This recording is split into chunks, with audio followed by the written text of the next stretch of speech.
You may have noticed television in Utah has looked a little different for the last 3 months. You've probably been noticing a lot of political ads, but soon things will return back to normal. As of Tuesday night, presidential campaign ads will move on to other primary states, but not before one last blitz.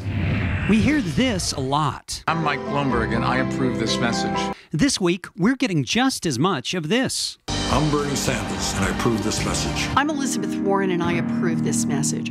This Tuesday, March 3rd, ends Utah's experience as an object of desire for Democratic presidential hopefuls. Senator Bernie Sanders of Vermont and Elizabeth Warren of Massachusetts investing alongside former New York Mayor Mike Bloomberg. In the last presidential primary of 2016, Salt Lake City TV stations took in more than $500,000, about two-thirds of that from Republican candidates John Kasich, Ted Cruz, and Donald Trump. Bernie Sanders did invest $176,000 into the race in Utah, and he soundly defeated Hillary Clinton here. All of that money was spent within a week of voting in 2016. For the 2020 primary, 3 Democrats have spent nearly $3.2 million on Utah commercials, and until this week, every dollar came from one source. Mike Bloomberg started as a middle-class kid who had to work his way through college. Mike Bloomberg has spent $2.8 million on TV in Utah starting last November.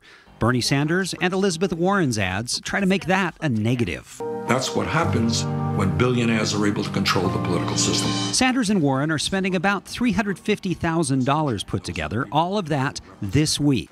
That would have been record money any other year. You've probably seen more ads from Michael Bloomberg than the rest of us running for president put together. It is a different year. Tom Steyer actually did spend about $8,500 in Utah in November and December, but not since. Bloomberg and former South Bend, Indiana Mayor Pete Buttigieg have been to Utah to campaign, and Sanders is coming on Monday. But so far, former Vice President Joe Biden and Senator Amy Klobuchar seem to be skipping the Beehive State.